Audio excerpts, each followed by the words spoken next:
Hey everyone, it's Ben Hardy here, and in today's we're going to be reviewing the base model 2023 Toyota Sequoia. Before we get this video though, a huge shout out and thank you to the Brent Brown Toyota here in Orem, Utah for giving me some time with this Sequoia. I'm going to include a link to their inventory in the description down below so you can check out what they have currently. If you need any help or have any questions, just ask for Easton. And then on a side note, if you want to save time and money the next time purchase a car, link to my car buying guide in the description down below. Let's get into it.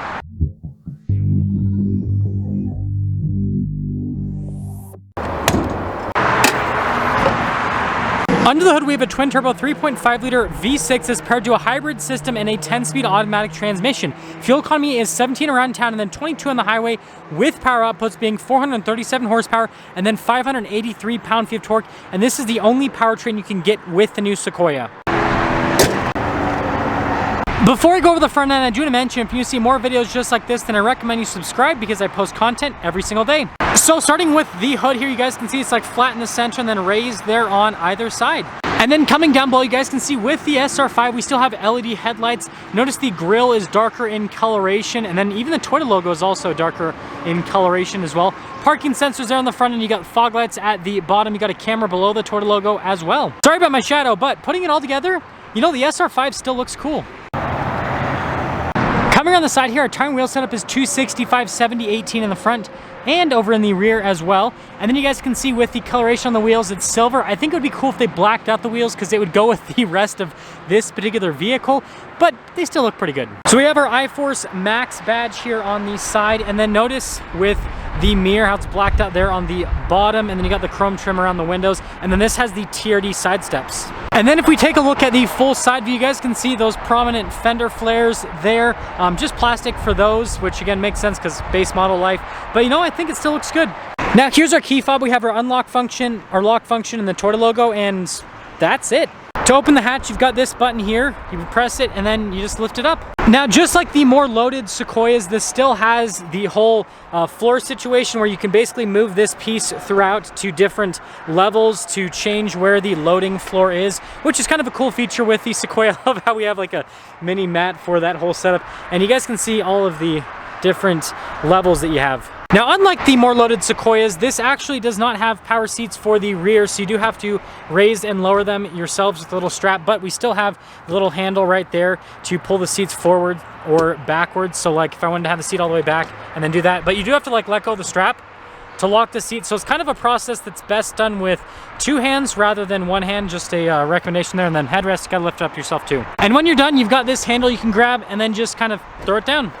Really cool taillights here on the back. Notice how it's kind of darker there in the corner, and then all of our badges back. And if you guys are wondering what this button does, this pops the rear glass so that you can access the rear that way, which is pretty cool. And then when you close it, just put your finger on that little point right there.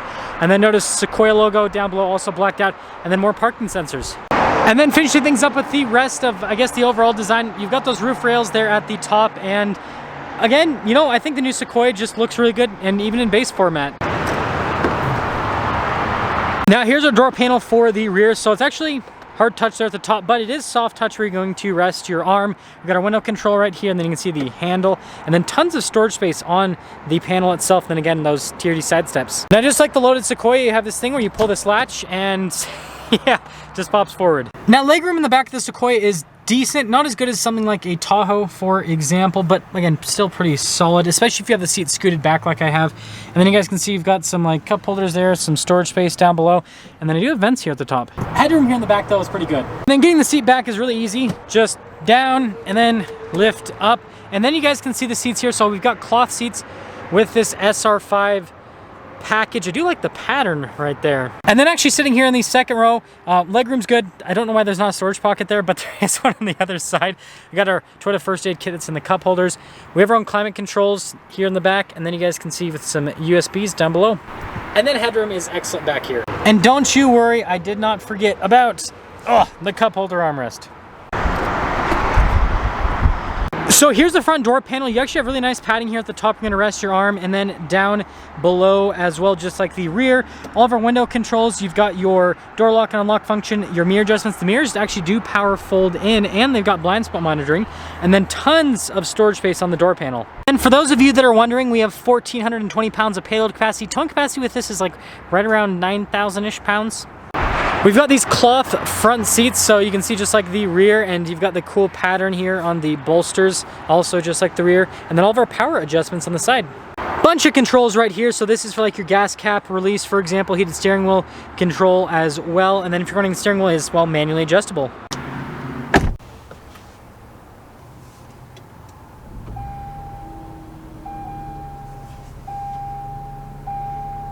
So here is our steering wheel, really nice padding here at the top and at the bottom. You guys can see the stitching all around. Perforated here on these sides can get a slightly better grip. We do have adaptive cruise control as well as lane keep assist. You got controls for like the radio, your volume controls, voice command controls, controls for the center stack, all that normal stuff. Turn signal light stock, windshield wiper stock.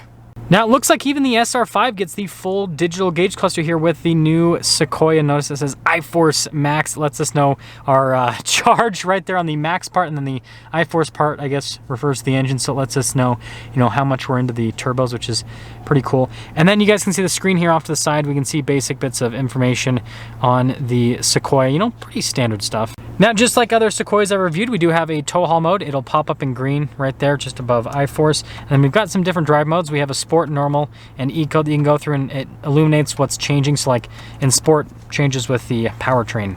Now here is our camera system. So we've got a backup camera with trajectory lines that turn the steering wheel. We also have a bird's eye view as well. And I mean, you can see out of like every single viewpoint with this camera system. So really good 360 camera system actually, and surprising again in a quote-unquote base model that you get this much equipment. Now as for the rest of the infotainment screen, first off, response time is actually really good with this screen, as you can see, and it's just like the bigger unit, it's just smaller, and then you guys can see the volume control off to the side. So here are dual zone climate controls, and you guys can see you can also control the rear if you want. We've got heated seats here for the front. You got a USB port there off to the side as well. This is to turn on the camera system. You guys can see for the stability control, and then for the hazard lights, and then you have a bunch of blank switches right next to that. We've got our parking brake there, and then our auto hold.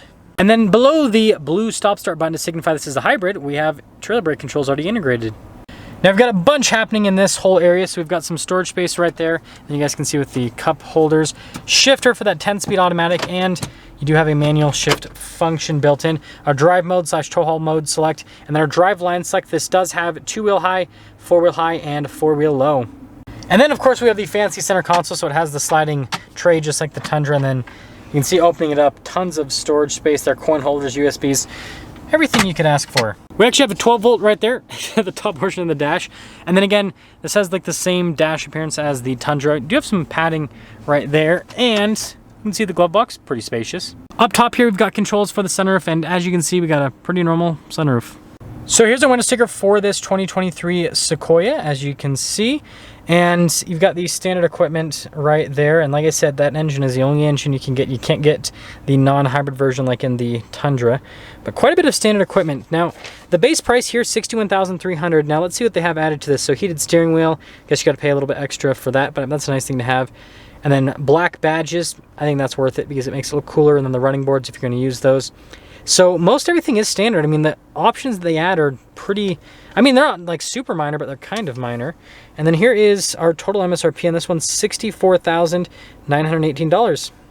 Okay, well, I've got to get this Sequoia back to its parking space, and I just want to give you guys kind of my thoughts on the Sequoia now that I have reviewed a few of these. And, you know, I have actually had a chance to live with a Tundra for a week. Now, I probably will get a Sequoia demo in the future.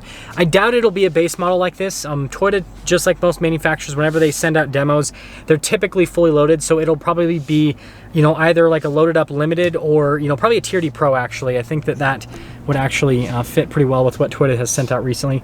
But anyways, I'm really impressed actually with the new Sequoia. I really like how the new Sequoia just feels overall. I was like, did someone take, yeah, someone did, no? Never mind, I was gonna say, did someone take my parking space? But anyways, I like how it feels overall. I think it drives like just really well. It feels just like the new Tundra. It's slightly smaller than the new Tundra, but it's pretty much identical in feel. So like if you have a chance to drive either a regular Tundra or a hybrid Tundra, then you've pretty much driven the new Sequoia. And let's see, that camera system will help out. I've got to pull really close to this curb right here without bashing. There you go, look at that. That's nice when you have a 360 camera system like that. But the one thing that I will say that I think is kind of interesting is the fact that Toyota isn't releasing a non-hybrid version of this. I think that that would sell pretty well because that would bring down the overall cost. And then also, like, this is supposed to be a base model vehicle.